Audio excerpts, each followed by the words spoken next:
Okay, so guys, I have to say, mea culpa. Oh. I'm walking one back. So for all the haters out there, I'm walking one back. Tell us. We did the post show on Saturday. And I said, all right, first event, Paramount Plus. It's less than 2 months away now. Well, that's actually 2 months from today, believe it or not.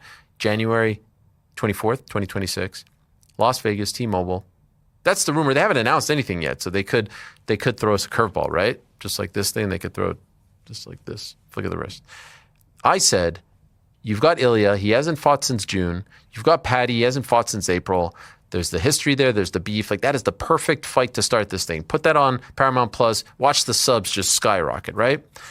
After doing some now, and I said multiple times, I said, please, I want to be very clear. I am not saying that Patty deserves this more than Arman, but I'm just saying because he hasn't fought, because Ilia hasn't fought, and I suspect they want to get into a training camp. If they haven't even started one already, I suspect they're going to want to announce this, get rolling with the promotion. There's a lot of history there. And you have Arman sit in the front row and you say he is next. Like, let's get some decorum here. Let's start figuring out who's next. What's the pecking order? People misunderstood what I was trying to say. There's like, what? You're saying Patty above Arman? No, I'm not saying. But if you watch fighting for more than 6 months, you understand that a lot of this is based on timing, not always on merit.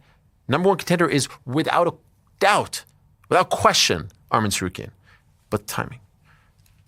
Come to find out, it sounds, at least as of now, and I'm not reporting this as definitively, but it sounds, at least as of now, that fight isn't scheduled, believe it or not, for the January PLE, if you will.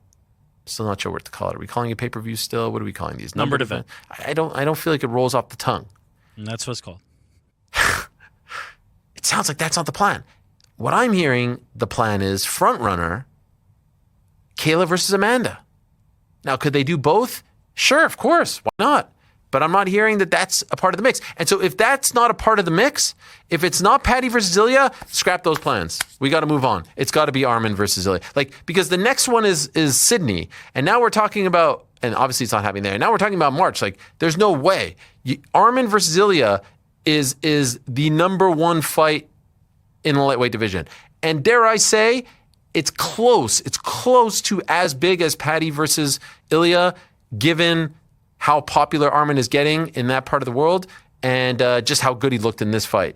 And so I say, if we're not doing it on January 24th, and it sounds at least as of now that we're not, scrap those plans. Ilia, Arman, Patty, Gaethje. What do you say? Well, I'm with you on some of it, but why? Why is there an expiration date on Ilia Patty? Because Arman just fought, no? Yes, it was the plan. It was the right move.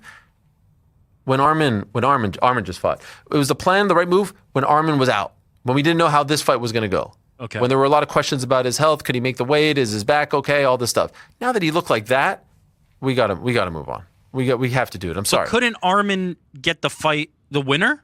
Yeah, but then we're talking about Arman not fighting for like 10 months.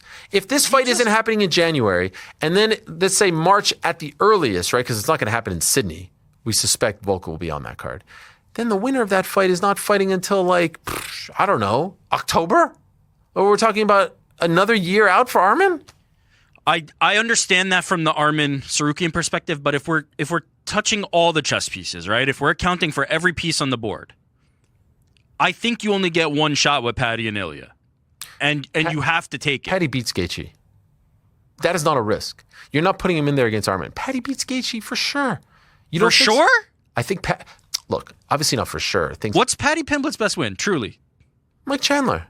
Yeah. I don't think there's a big drop off there. I don't. I really don't. Respectfully. Like Michael Chandler, Tony Ferguson, Bobby Green, those guys are not in their primes. Like, who do you think wins, GC? Patty or Gaethje? Yeah, Patty, but I'm not sold on it. I do agree with Rick that you kind of do only have the one shot at Patty versus Ilia. It's just like in the fight game, these plans that you lay out can so easily get screwed what the up. hell? Then what do we do with Arman? He gets the winner. What the hell? Then the guy's not fighting for a year. And at that point, that would mean one fight since it's UFC awful. 300. Oh, it's awful. From UFC 300 to like UFC like 335, he would have. What is he, Kamaru Usman? If we're coming at this from the perspective of what's best for Arman Tsarukyan, I agree with that completely. If we're coming from the perspective of what's best for the UFC, is there a big difference between Patty? Yes. Yeah. Yes. It would attract a much wider audience. It would attract more casuals, but man, from a meritocracy standpoint, it's Arman. I literally just said, like, I don't really rate the wins that Patty Pimblett has on his resume. Like, I don't make any secret about it. How do you rate this one? Is beating Hooker bigger than beating Chandler? Honestly, they're probably at the same point in their career in the way that they both dominated each of them. I kind of rate them the same. But beating Charles Oliveira, to me, matters more than any of those by a mile. He had the title shot. And he was in there with the injury. I know. If you ask me who I think is the best lightweight on the planet right now, it's Arman Tsarukyan. I think Arman Tsarukyan is the best lightweight on the planet right now. Oh, better than Ilia. And I thought that he was number 2 behind Islam. As soon as Islam left that division, I think he's the best lightweight on the planet.